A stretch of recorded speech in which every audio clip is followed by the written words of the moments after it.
I have been gambling with my student loan debt ever since March of this year on a platform you all might just know.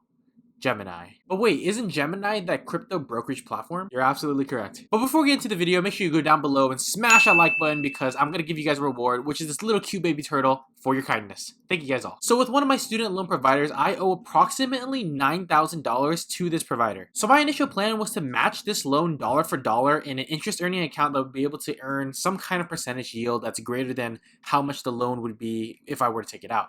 Luckily for me, these loans were at 0% once you take them out, and then 6 months after they start accruing interest. So given that, I wanted to find a way to not lose money and place my money in the best way possible to earn as much as I can. It's risky, I don't really advise it, but it's how I went about this whole process. Now after doing a little bit of researching, I stumbled upon a crypto brokerage platform called Gemini, and they were giving 6.9 APY for using their Gemini Earn platform. Well, the yield was more in March, but now it's kind of declined ever since the crypto market has been going down. So I put whatever I could afford into this brokerage account of about $6,000, and that's pretty much all I could afford at the time. And I bought 6,000 Gemini dollars or GUSD. Now my plan after this was to put 3,000 more dollars into this account when I did have the disposable funds to do so. However, I never ended up putting that $3,000 into the account due to reasons I will state in this video that is yet to come. So what is the Gemini dollar or GUSD? Now GUSD is a dollar peg stablecoin, which pretty much means that every single Gemini dollar is going to be equal to one single US dollar. So the ratio is 1-to-1, which allows very little fluctuations between the prices of both currencies. And every time you want to redeem one GUSD, you're able to get one US dollar from that. Now, Gemini as a platform holds the funds that back the crypto in a State Street bank and have their product insured by the Federal Deposit Insurance Corporation or the FDIC. Now, if the GUSD inside of your Gemini account just magically disappears out of nowhere, then the FDIC will insure that up to 250,000 US dollars. Now, what can you really do with your Gemini US dollars? First, you can trade them or exchange them for another cryptocurrency such as Ethereum, Bitcoin, or Tether, and so much more. Or you can go the route I went to, which was turning my US dollars into GUSD and then using their interest earning program in order to gain a compound interest for the time that I'm going to be putting my money in there. And currently they're paying 6.9% APY. So here's what the process looks like if you wanted to go that compound interest route that I went towards. First, you would put your US dollars into your Gemini account. Then you would buy GUSD with your US dollars. Third, you would place your GUSD in the Gemini Earn platform. And then once you put your money into that Earn platform, you are pretty much transferring the custody and ownership of your Gemini dollars from yourself or Gemini respectively to another crypto lender called Genesis. So Genesis now owns the GUSD that you have, and they're pretty much lending that GUSD out at higher percentage yields, which is why they're able to pay you at such a high yield of 6.9% compared to all the other savings account rates of maybe 0.05%. But that's where you take the risk, and there's so many risks of using Gemini's Earn platform, so we have to address and manage our risk here. So Genesis customers are essentially high net worth individuals that are able to use their products and services by being qualified institutional investors and accredited individuals. So there's two criteria that these Genesis customers must follow. First, they have to have assets greater than or equal to $10 million, including digital currency holdings as applicable.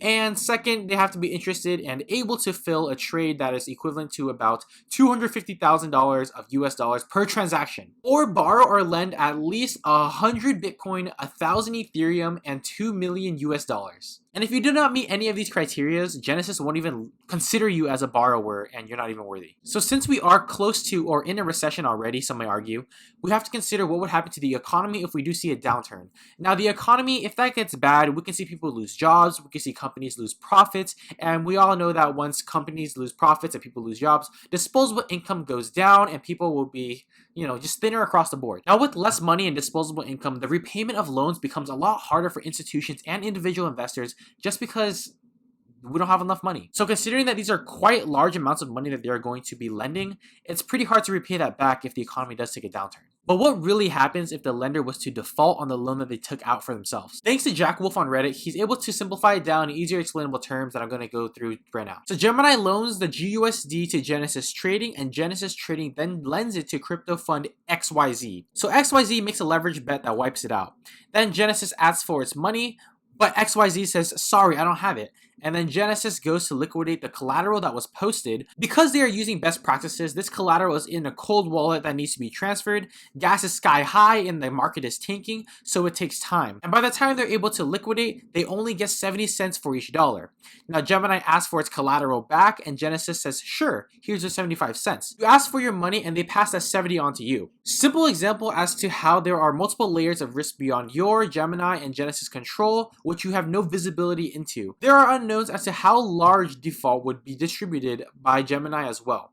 Everyone in the chain has been taking a cut as well, so the rate being paid by the last borrower is higher, which means that they are taking more risk. Crypto is capital intensive as you physically settle everything in real time. However, it's becoming more efficient, spreads are tightening, and the easy money is fast disappearing by the people borrowing funds. This is why rates paid on stablecoins have been dropping recently. So there are certainly risks in lending your funds, and if you are investing $10,000 or less, consider using iBills. Now, if all that didn't make any sense, I'm just going to give the really quick broken down version in about 10 seconds. Ultimately, if loans cannot be paid back to Genesis, then Gemini would be in trouble as they would not be able to receive the full amount of GUSD tokens that were taken and lent out. Meaning that you or the person that owns the GUSD is going to take on all this risk to receive the reward that you're going to get of 6.9%. Now, another risk that we've been seeing throughout the crypto market is freezing withdrawals. Now, other crypto brokerages like Celsius or Finblocks have really seen frozen withdrawals throughout their customers' accounts, and this is pretty much them just restricting how much money you're able to pull out. Sometimes it's nothing, sometimes a little bit. And not too long ago, crypto brokerage Celsius actually did this to their customers and then filed for bankruptcy quickly after. So other brokerages are actually freezing funds at this moment, and you really don't know which crypto brokerage is going to go next in terms of withdrawing and freezing that withdrawal. Thus, being in crypto has its major risks. Other risks include price collapses, theft, or even bankruptcy. Now, in the terms of a price collapse, Gemini US dollars would collapse in the price because it wouldn't have enough backing by the USD to keep it 1-to-1 ratio between both the two of GUSD and US dollars. Now, in terms of theft, your account really could be compromised and your USD could be stolen from your account anytime, any day. So going to bankruptcy, looking at Gemini's valuation, they're actually valued at $7 billion. Though this is not a very low number, they are not for certain to stay in business as time goes on, because we all know that everything for the past year, everything could be unexpected, right? Now, I doubt that they will go bankrupt personally, but this is always a risk for any company that you're going to place your money with. Now, my risk appetite when it comes to gambling my student loans is a lot smaller now. And this is for two reasons. First, I'm only going to be getting 6.9% back on my money, and I'm really already losing to inflation at 9.1 that just came in recently.